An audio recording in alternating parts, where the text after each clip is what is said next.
तर बघा प्रश्न काय आहे बघा, 21.79 दिलेल्या संख्येतील अधोरेखित अंकाची स्थानिक किंमत किती? बघा संख्या या ठिकाणी दिलेली आहे 21.79 आणि करायचं काय आहे की याच्यामध्ये अधोरेखित केलेला जो अंक आहे त्याची आपल्याला स्थानिक किंमत काढायची आहे.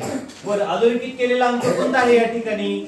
9 आहे. बरं मला सांगा मुलांनो, 21.79 या पूर्ण संख्येमध्ये स्थानिक किंमत सगळ्यात जास्त कोणत्या अंकाची असेल बरं?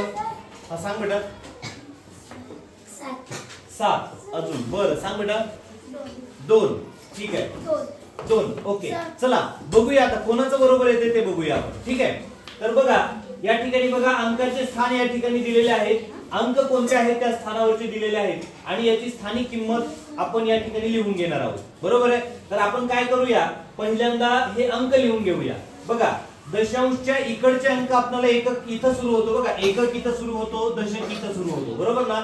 एकक स्थानचा अंक कोणता याच्यामधला? 1. Very good. चला मग एकक स्थानचा अंक हे बघा अंकाच्या रकान्यामध्ये एकक स्थानचा अंक आपण लिहून घेतला. बरोबर ना. 1. दशक स्थानचा अंक कोणता याच्यामध्ये आता? 2. Very good. बरं आता इकडे बघा शतक स्थानचा अंक दिलेला आहे का? नाही. त्याच्यामुळे इथं काही अंक येईल का? आपण शून्य घेतला तरी चालेल किंवा नाही घेतला तरी आपण काही अडचण येणार नाही. आता दशांशच्या त्या बाजूचे अंक, दशांशच्या उजव्या बाजूचे अंक बघा आता. तर याच्यामध्ये हा 7 जो आहे तो कोणत्या स्थानावरचा अंक आहे मग? दशांश स्थानावरचा. Very good. आणि शतांश स्थानावरचा कोणता अंक आहे? 9 हा अंक या ठिकाणी आहे. बरोबर आहे ना. बरं आता बघा एक गोष्ट तुम्हाला मी थोडंसं सांगतो, याच्याकडं सोप्या भाषेमध्ये समजायचं असेल तर एकक स्थानचा अंक 1 आहे याचा अर्थ समजा एखाद्या मुलाकडं एक चॉकलेट सुट्ट चॉकलेट आहे. बरोबर ना. किंवा याला आपण असं सुद्धा म्हणूया की याच्याकडं जे आपले 1-1 रुपयाचे बंदे असतात बघा, तो एक सुट्टा बंदा याच्याकडे आहे किंवा एक चॉकलेट सुट्टा आहे. म्हणजे याची किंमत किती झाली हो? 1च झाली ना. बरोबर ना. त्याची स्थानिक किंमत बघा, म्हणून या 1 ची स्थानिक किंमत या ठिकाणी 1 आली. बरं दशक स्थानचा अंक 2 आहे याचा अर्थ काय होतो बरं मग?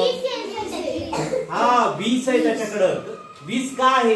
कारण तो दशक स्थानवरचा अंक आहे आणि दशक स्थानवरचा 1 याचा अर्थ त्याच्याकडं 10चा एक गठ्ठा आहे. मग तो 10 चॉकलेटचा एक गठ्ठा असेल किंवा मग 10 रुपयाच्या एक नोट असेल. बरोबर ना. 10 रुपयाचे 1-1 रुपयाचे बंदे किंवा कॉइन्स एकत्र करून त्याचे असे त्याच्याकडे 10 रुपयाच्या 2 नोट आहेत. म्हणजे 10 रुपयाच्या 2 नोटा म्हणजे किती किंमत? 20. म्हणजे त्याची किंमत किती होते? स्थानिक किंमत 20. किंवा त्याच्याकडे 10 चॉकलेटचा 1 अशा प्रमाणे 2 गठ्ठे आहेत. म्हणजे 10 चॉकलेट एका गठ्ठ्यात, 10 चॉकलेट दुसऱ्या गठ्ठ्यामध्ये, असे त्याच्याकडे 20 चॉकलेट आहेत असं आपण गृहीत धरूया. बरोबर आहे. आता या ठिकाणी बघा हा दशांश स्थानच्या अंकाचा 7 आहे. बरोबर आहे.